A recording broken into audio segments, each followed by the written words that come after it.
I was on this radio station in Cleveland, and the DJ did not like what I'm doing. I get it. I'm not always on board. And he said, well, I don't get it. Apparently this woman is supposed to be funny, but I just think she is schizophrenic. Well, clearly that is not my mental illness. Schizophrenia is, of course, hearing voices, not doing voices. I am bipolar 2, which is the new gladiator sandal, and mental illness, it runs in my family. Like, I had a break around the same time my mom did, around the same time my aunt did. It's still about stigma. Yeah, because people still don't talk about mentals, problems if you have any problems with your brain, the way they do other illnesses, they don't say, well, apparently Steve has cancer. It's like, we all have cancer, right? But I get it taken care of.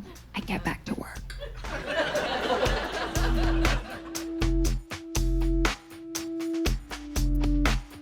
I've done a couple Comedy Central specials. I have been on The Tonight Show. I also did a series of commercials for Target. I do a couple voices on Adventure Time and Word Girl. Roach. I've also been on Arrested Development on Netflix.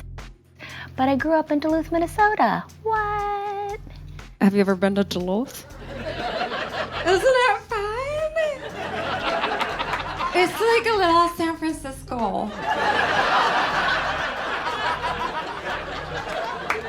Because we got a bridge.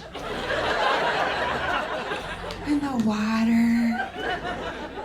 It's not totally like San Francisco.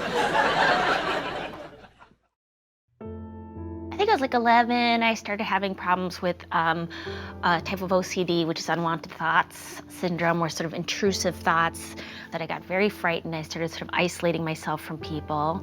I developed eating disorder.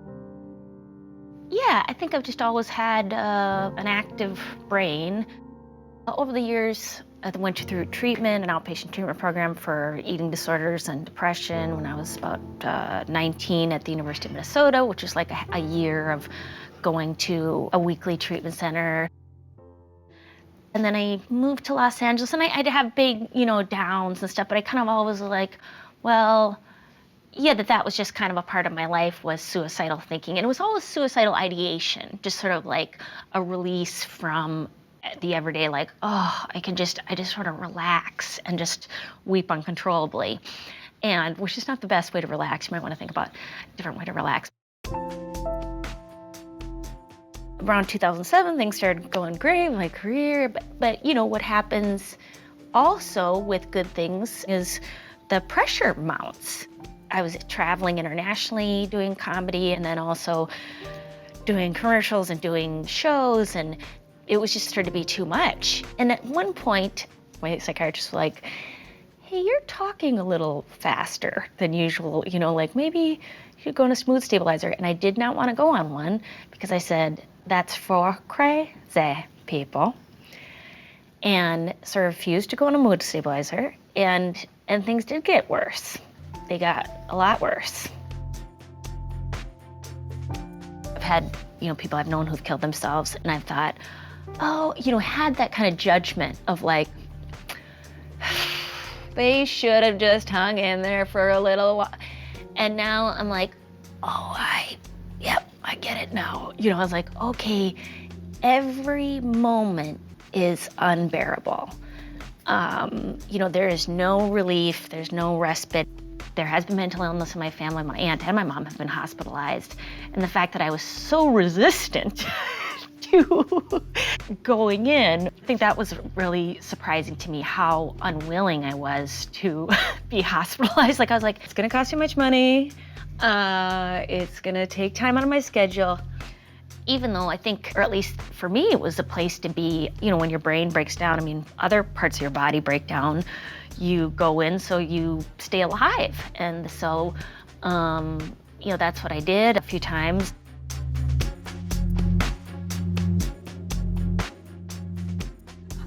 I was in the psych ward, as you do, and And a very nice friend of mine came to visit me. She's very spiritual. And she gave me a real talking to. Maria, you've got to get out of here. Oh my God, it's just really negative energy. I talked to my spiritual advisor, and he said that people who commit suicide, it's that you're done with this world and you need to move on. So I've come in to say that I let you go and goodbye.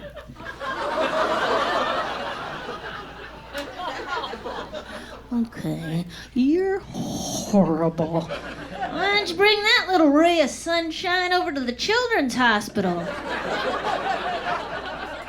You wouldn't have to make a wish if you believed.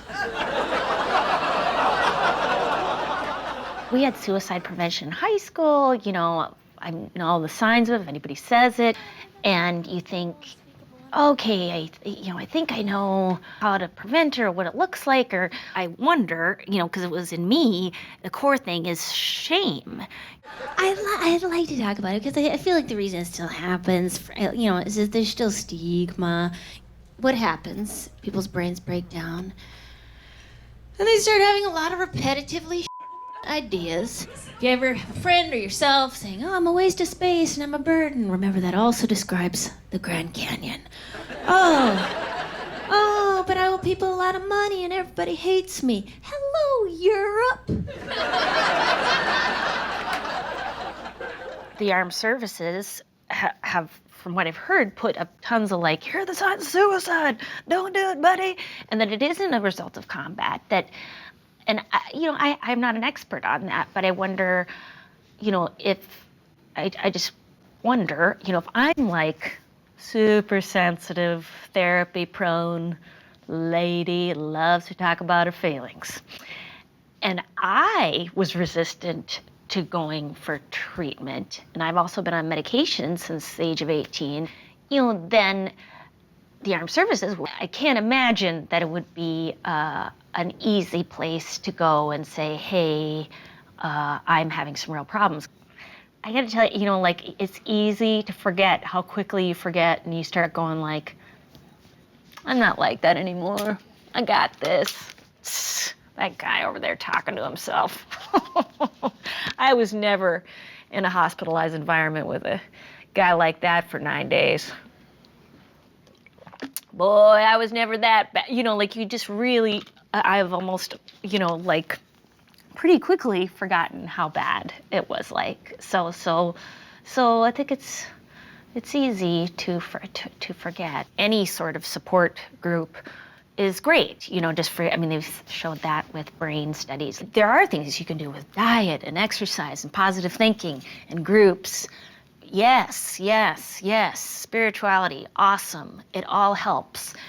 But at some point, and at least for me, I think medical assistance is necessary, at least for me it was. People have done that for years. I mean, at least I know Jonathan Winters talked about mental illness in the late 1950s. Patty Duke wrote her book about manic depression, whatever, 30, 40 years ago, and those things were really important to me.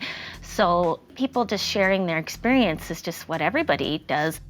There's a selfish component of it, in that, you know, I want to talk about it so that I wouldn't be as afraid the next time to say, oh boy, I'm having a problem, I need to go in the hospital. When sharing it, then I get to hear all these stories of like, yeah, man, you know, like, you know, I really like feeling like I'm not alone, and then you can laugh about it. Thanks so much, you guys. Thanks a lot for coming out. Thanks a lot.